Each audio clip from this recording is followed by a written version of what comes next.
Here's the Freewell Pro Filmmaker case for the S25 Ultra, and I also got it with the Bright Day 4-pack ND filters. I also got this, the versatile Bluetooth selfie grip, but I don't use this. I want to use this case for Magsafe compatible attachments. So I'm gonna unbox both of these and then pop my brand new S25 Ultra into this case and see how it works. So let's unbox this one first. I know there was other versions of this, I think for the S24 Ultra, that had a little bit of a purple color, but this one looks like it's got that carbon fiber style. Then you got your openings for the pen as well. That should be the MagSafe. First test is this MagSafe magnet that has a bunch of camera connections in the back. Yep. Oh, and that's strong. Yeah, that's a strong magnet. I use this to charge my Apple devices.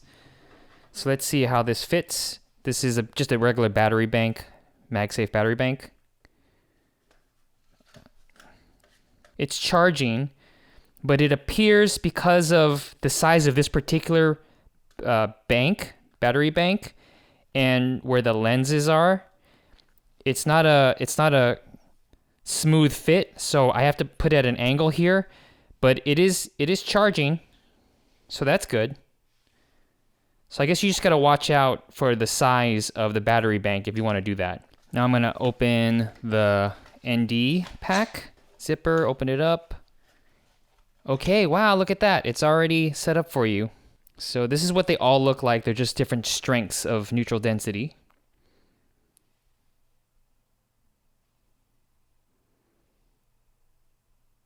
I hope eventually they'll come out with a variable ND, but maybe it might be too difficult to design something like that.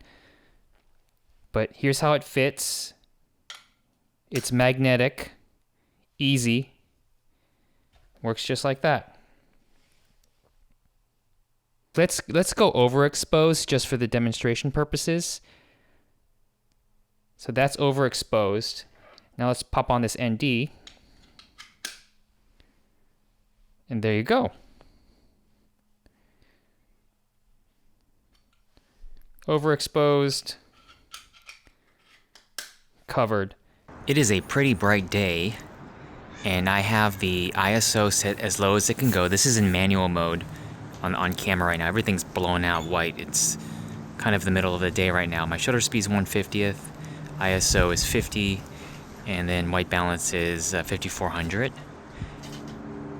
And because you can't really set the iris, it's just blown out. So the only way to make this exposure correct is adjusting the shutter speed. So I'm going to switch to manual automatic shutter speed. Okay, and now this is auto shutter speed, and boom.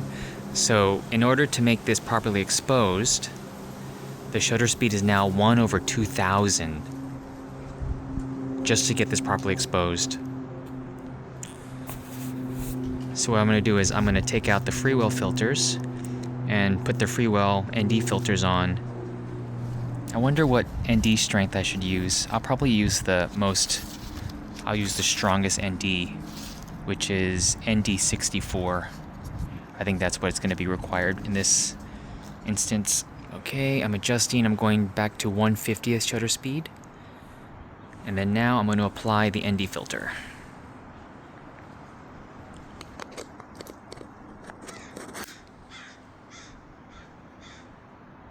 Okay, there's the ND64, and it does in fact look like I needed the ND64, the strongest ND. That looks great. Now I have on ND32, so ND32 works as well. This should maybe even be exposed better. ND32. I've had this case on now for a couple days, and here are my thoughts of this Freewell case. You can see, first of all, there's some fingerprints, so it does attract more fingerprints on the case itself that I was, I'm fine with, but I wish it wouldn't have. The case is pretty good overall. It does exactly what I would expect it to do. It works just like all the other cases. I wish that the sides had more grip material because it is pretty slippery, but it's fine. The rubberized material here seems like it will protect the entire phone. And here, the buttons, they move a little bit, and it kind of looks like it might pop off, but it's sturdy and it works. They're very responsive. On the front here, I do see a little gap on the tops and sides of the case, so that the lip that goes around the phone, it doesn't look like it goes all the way in. It's still functional. It works fine. It's really just an aesthetic thing. So if you can see here, just by looking at this image here, never mind the fingerprints on the screen itself, but if you look at the top where the front-facing camera is, you can see there's that part of the phone that's exposed. It's still protected, but maybe this is just part of the design. But it kind of, to me, it looks like it's not all the way on. So that's one issue. The Magsafe on here works perfectly with all my Apple Magsafe devices. The only problem is that because right here, the lens block, it's pretty close to where the circle of the Magsafe is. There are certain battery mounts that won't go on properly. I have to go at an angle just because this is so huge and it blocks it. But things like, let's say this Rode, if it's a circular and it's not big, it fits pretty perfectly here. So you can see that. It doesn't obstruct any of the lenses and it works fine.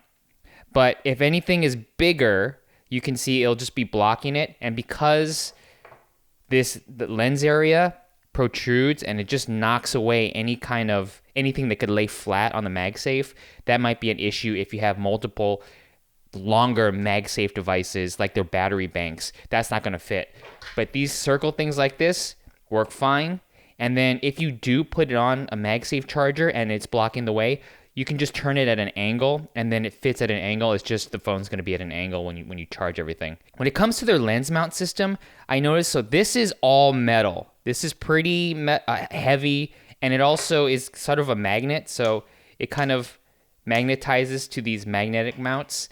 And it's a good and a bad thing. It's good that it's really sturdy, but it's bad that it's a little heavy, and it's also it's metallic, so it's going to attract some magnetization. These two lenses actually have a lens thread. So Freewell, I believe, sells some lens threads, some like wide-angle telephoto adapters that can screw into these two. This is the ultra-wide, but these two, this is the regular wide and then the telephoto. You can screw on, you can see right there, you can screw it on different filters. Now, how the Freewell ND filter system works, I really like this design. It's just, it might be cumbersome for people to carry this around, but when I'm serious about getting the exposure and using this as a proper camera, I don't mind having a whole little kit with me. So this is not a huge issue for me. I am a little worried that they might get dust or fingerprints on the inside, but these work pretty well. They magnetize in. And I like the flat profile. It's very discreet. It almost just looks like a part of the phone. And I like this. You just have to always calculate which ND strength you're going to need in a given situation when you're doing video or if you're doing still photography for like long exposures. You just have to do a calculation of what the shutter's ND strength you need. But it's nice. It comes in a case. It's very compact for what it is. The only problem with this that I've encountered so far is that when it comes to video mode, nothing is in the way. But when I go to the ultra wide in photo mode, I do see the edges, the edges of this mount here in the corners. You can't really see it on this camera, but right here, there's some dark edges on the right side, the top right and the bottom right. Not so much this side. So right around here is where, if you like those ultra wide shots, you're gonna see a little bit of that. I guess it kind of looks like vignetting.